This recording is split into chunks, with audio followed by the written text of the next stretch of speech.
जय श्री राम, जय मिथिला धाम। टनाचारी सुनावे छी।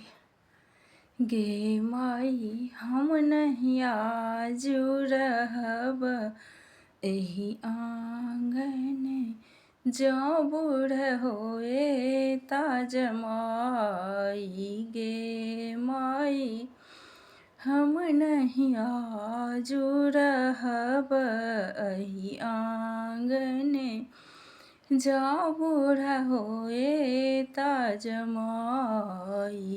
गे माई 5 बरस के गौरी हमर छती, 20 वर्ष बूढ़ जमाई। गे माई 20 वर्ष बूढ़ जमाई। गे माई हम नहीं आजू रहब एही आंगने, जो बूढ़ होए ता जमाई। गे माई आंगन नीपल पुरहर पारल, चौमुख दीप जराई।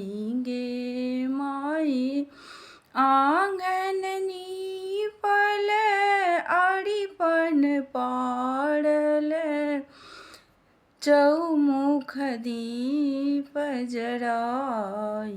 गे माई हम नहीं आजू रहब एही आंगने, जो बूढ़ होए ता जमाई। गे माई हम नहीं आजू रहब एही आंगने, जो बूढ़ा होए ता जमाई। गे माई नारद बाभन के हम की बिगाड़ल, लय एला तपसी भिखारी। गे माई नारद बाबा के हम की बिगाड़ल, लय एला तपसी भिखारी। गे माई हम नहीं आजू रहब एही आंगने, जो बूढ़ होए ता जमाई।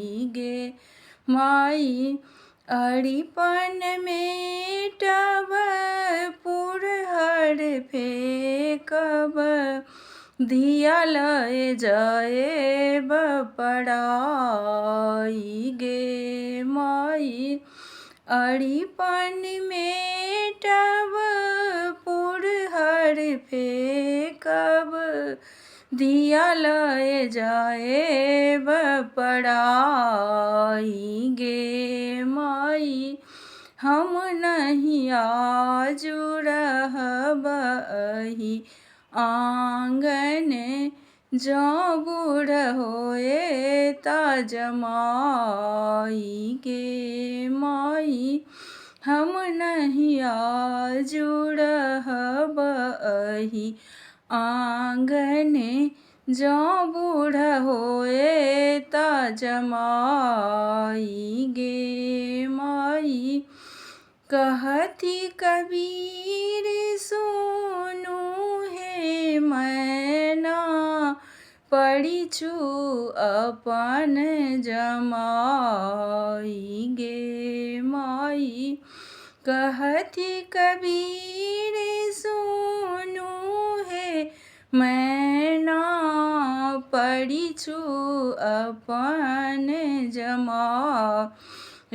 गे माई इहो शंभु त्रिभुवन छथि दानी, अयला भस्म रमाई। गे माई इहो शंभु छथि त्रिभुवन दानी, अयला भस्म रमाएंगे माई, हम नहीं आजू रहब अही आंगने। जौ बूढ़ होए ता जमाएंगे माई, जौ बूढ़ होए ता जमाई।